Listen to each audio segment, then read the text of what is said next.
안녕하세요. 영양가 있는 아줌마입니다. 오늘은 단백질이 부족하면 건강도 없다 세 번째 시간인데요. 첫 번째, 두 번째 시간에서는 단백질이 우리 몸속에서 하는 역할들에 대해서 말씀을 드렸는데요. 대표적으로 혹시 기억나는 거 있으세요? 대표적으로 면역과 관련 있고 우리 몸의 머리카락, 손톱, 피부, 또 단백질이 관여하고 우리 몸속 장기의 주요 구성 성분이다. 그리고 호르몬을 관장하는 것도 단백질이다. 이유 없이 다리가 붓거나 또 단 음식이 땡길 때도 또 살이 잘 빠지지 않을 때도 단백질 부족 증상으로 나와 있는데요. 궁금하신 분은 다시 한번 1편, 2편을 한번 봐주시면 감사하겠습니다. 오늘은 그 세 번째 시간, 단백질이 부족하면 건강도 없다. 자, 그렇다면 이제 그런 단백질이 많이 중요하다고 부각이 되고 있는데 사람들은 아직도 막 고기를 많이 먹는다고 해서 단백질 섭취가 충분하다고 생각하시고 계시거든요. 근데 그게 아니다. 여기 나온 얘기고요. 한번 볼게요. 현대인의 단백질 섭취 왜 줄어들고 있을까? 인류 초기에는 수렵과 채집을 했으므로 동물 단백질과 과일류를 주로 먹었다. 그런데 곡류를 재배하면서부터 탄수화물의 섭취가 갑자기 늘어났다. 그래서 지방으로 축적되는 양이 많아지고 비만이 생기기 시작했다. 농경 생활이 시작됨으로 인해서 탄수화물 섭취가 굉장히 많아져서 탄수화물에 의한 중독성, 그다음에 요새 탄수화물에 의한 그런 질병들이 되게 많이 생기고 있거든요. 그러면 여기서 제가 말씀드리고 싶은 거 동물성과 식물성 단백질의 최적의 섭취 비율에 대해서 말씀을 드릴게요. 동물성이 나쁘다, 식물성이 나쁘다 그런 건 아니고요. 각각의 나이대에 따라서 우리가 단백질을 어떤 게 더 충족이 되어야 되는지의 기능에 대해서 말씀을 드리고 있습니다.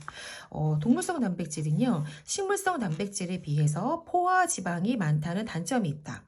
포화 지방은 실온에서 고체 상태로 뭉쳐지는 성질이 가지고 있기 때문에 각종 심혈관 질환을 일으키는 중요한 요인이기도 하고요.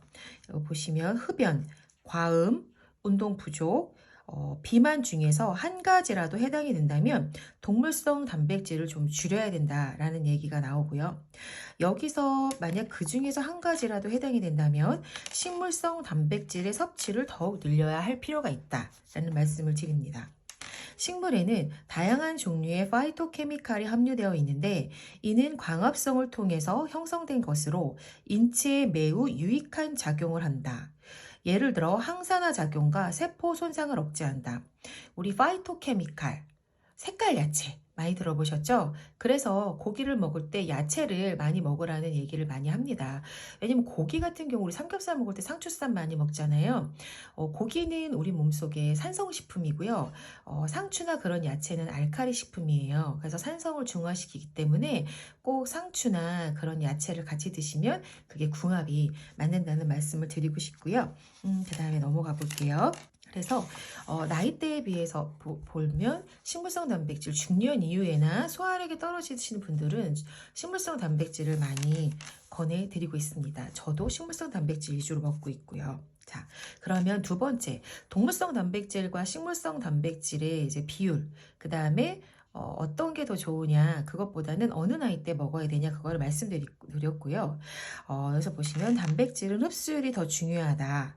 단백질을 지속적으로 섭취하는 것은 매우 중요한 일이지만 이 과정에서 한 가지 간과해서는 안 되는 문제가 있다. 바로 흡수율이다. 만약에 단백질의 흡수율이 높지 않으면 사실 단백질 섭취 자체가 무의미해진다. 왜 그러냐면 단백질을 우리가 먹었을 때 그게 우리 몸속에서 소화, 흡수가 돼야 되는데 미처 소화되지 못한 단백질은 우리 몸속에서 염증이나 그런 독소를 유발을 해요. 예를 들면 우리가 음식물 쓰레기를 버려야 되는데 며칠 동안 버리지 않으면 어떻게 될까요? 집안에 음식물 쓰레기 냄새가 번져서 그 곰팡이 냄새도 나고 안 좋은 냄새를 유발하겠죠. 우리 몸속에도 바로 그런 일이 생길 수 있다는 거죠. 그래서 단백질은 소화 흡수율이 되게 중요하다라는 말씀을 드리고 싶고요. 70대 식사 후 단백질 합성 상태는 30대보다 약 16% 낮았다. 이는 노인의 전반적인 낮은 기초대사량과 약화된 소화 흡수 기능 때문인 것으로 알려지고 있다. 일단 단백질의 흡수율을 높이기 위해서는 흡수가 잘 되는 단백질을 집중적으로 섭취할 필요가 있다. 가장 대표적인 식품은 바로 콩이다. 미국 식품의약국이 발표한 단백질 소화 흡수율에 따르면 콩 단백질은 소화 흡수율의 최고 수치를 기록했다라는 얘기가 나오고요. 특히 콩이 단백질 섭취로 좋은 경우는 당뇨로 인해 살이 빠진 경우다. 그리고 콩은 당뇨병에도 좋기 때문에 일석이조라는 내용이 있습니다. 그러면 마지막으로 중년이 동물성 단백질을 줄여야 하는 이유에 대해서 말씀을 드릴게요. 중년이 되면 동물성 단백질을 다소 줄여야 할 필요가 있다. 젊을 때에는 신진대사가 활발해 동물성과 식물성을 가리지 않고 먹어도 몸에 영양을 충분히 공급할 수 있지만 중년에는 다양한 이유로 동물성 단백질을 줄이라는 권고가 있다. 고단백 식품을 먹은 뒤 운동을 게을리하면 늘어나는 뱃살을 막을 방법이 없다. 기름진 고기 등 동물성 단백질은 대부분 칼로리가 높으며 특히 동물성 지방까지 함께 섭취하면서 혈관이나 내장에도 지방이 쌓이게 돼 위험성이 더 높아진다. 당뇨와 지방간에도 걸릴 위험도 높아진다.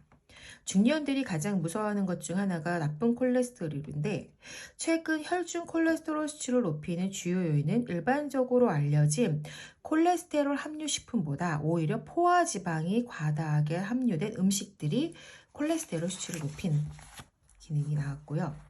동물성 단백질은 암과도 연관이 있다. 우리 몸에 암세포가 생기면 일반적으로 면역세포가 이를 공격하게 된다. 미국 서던 캘리포니아 대학 연구진의 연구에 따르면 동물성 단백질을 과도하게 섭취하면 암으로 발전할 가능성이 높은 것으로 나타났다. 나는 오늘 내용은 여기까지고요.